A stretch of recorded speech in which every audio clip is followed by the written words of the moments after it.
सर्व महिलांना शुभेच्छा. कारण आज आपण सगळे या वाडा आगारातर्फे जी एसटी निघाली, म्हणजे अयोध्या, काशी याची आपली यात्रा निघालेली आहे. या यात्रेमध्ये आपण सगळे सहभागी आहोत. आणि बारामती भाऊ, परत आपले चंदू भाऊ यांना पण मी धन्यवाद देईन. कारण इतकी चांगली सोय राहण्याची केलेली आहे, जेवणाची सोय उत्तम आहे. आणि आमच्या सर्व महिलांकडून त्यांचं अभिनंदन आहे. आज म्हणजे आज आमचा प्रवास सुखाचा व्हावा. आज आमच्या बऱ्याच वयस्कर महिला आहेत, तरी पण ती व्यवस्थित आमची काळजी घेत आहेत. पण मी आज महिला दिनांत माझी स्वतःची वैयक्तिक अशी माहिती सांगेन. तर ज्यावेळी मी 40 वर्ष झाली मला या वाडा तालुक्यामध्ये, तर 85ला मी आली त्यावेळी मी फक्त 10वी झालेली होती. आणि माझ्या मिस्टरांनी म्हटलं मला शिकायचं आहे. ते बोलायचे नको, तरी पण मी शिकली. 10वीच्या नंतर BA केलं, BA केलं, BEd केलं. आणि पेटी विशारदच्या 7 परीक्षा दिल्या मी. ड्रॉइंगची परीक्षा दिली, शिवणक्लासची परीक्षा दिली या वाड्यातच. आणि जवळजवळ एवढी मी शिकली. पण मिस्टरांनी मला असं अडवलं नाही कधी. आणि त्याचं शिकून मी पुन्हा प्रगती केली. पण ज्यावेळी माझी DEd होऊन पण 2 वर्ष घरी होती, त्यावेळी मी एक व्यवसाय टाकला. का म्हटलं काय पुरुषांनीच काय व्यवसाय करावा, मी काय नाही करू शकत. म्हणून मी भद्रेश्वरीला सिमेंट लादी कौला पत्र्याचा व्यवसाय टाकला. मी 10वी झालेली बाई होती ती. आणि टेंडर कसं भरायचं हे सुद्धा माहीत नव्हतं. मी त्या इंजिनियर लोकांकडून शिकली. आणि वाडा, मोखाडा, जव्हार इकडच्या 2000 गुणी सिमेंटच्या ऑर्डर घेतली. साहेबांना म्हटलं किती कमिशन भेटतं? 80,000. तुम्हाला 40, आम्हाला 40. बस एवढाच म्हटलं. 10 रुपये मला एका मुली वगैरे भेटले तरी मला आनंद आहे. अशी प्रामाणिकपणे नोकरी केली म्हणजे ती. आणि नंतर मला DEdचा कॉल आला कुठे उडुसला आला, गुंजकाठीला. जवळजवळ 14 किलोमीटर चालायचं, जातात 7 येतात 7. 14 किलोवर 55 किलो वजन होतं. 35 किलो माझं वजन राहिलं.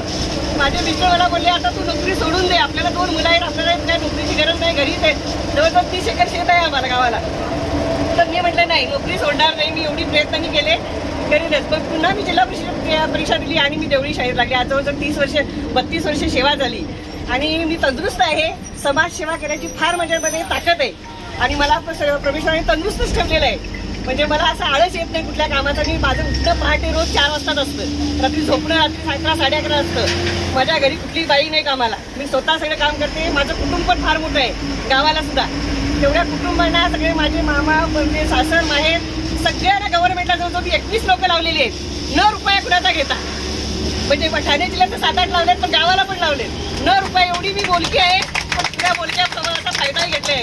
कुठल्या ऑफिसरला सोडलं नाही, कोणाला सोडलं नाही. जर एखादी बोलत तू माझे 2 काम करत, असं करून मी जवळजवळ एका पुरुषापेक्षा सुद्धा मी फार खंबीर आहे. आणि मला इतका आनंद वाटतो की माझ्या जीवनाचं मी सार्थक केलेलं आहे.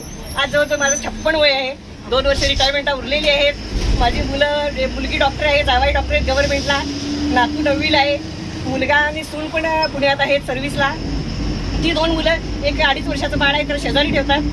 त्यांना म्हटलं ते शेजारी ठेवायचं. त्याला 6,000 रुपये का 10,000 द्या. ते स्वतःच पळगी तिथे येईपर्यंत त्याला विलास नाही. पण आम्ही इकडे होतो. माझे मिस्टर पण चांगले समाजकार्य करतात. ते तर फारच त्यांनी समाजाला वाहून घेतलेलं आहे. गावाने त्यांना माहिती आहे. ते महाराष्ट्र राज्याचे महासंघाचे सचिव आहेत. 18 संघटना चालवतात. वाडा तालुक्याचे पालघर जिल्ह्याचे अध्यक्ष आहेत. आणि मी त्यांना सपोर्ट भरपूर, म्हणजे त्यांना आवड आहे. ते जातातच. आणि असं करून मी माझं आयुष्य खूप छान अशा रीतीने मी सफल केलेलं आहे. आणि मला आनंद आहे. वयाची भगवंताने आपल्याला 100 वर्ष आयुष्य दिलेलं असतंय. पण 60 वर्ष हे आपलं स्वतःचं हक्काचं आयुष्य असतं. जर आपली कर्म चोख असतील तर अंतरंगाला आणि परमेश्वराला विचारायला भीती वाटत नाही मला मृत्यू येईल की नाही. तर परमेश्वर आधीच आपल्याला संकेत देत असतो तुला येणार नाही, तू आधी एवढं वर्ष लक्षी. त्यात एवढा अंतकरण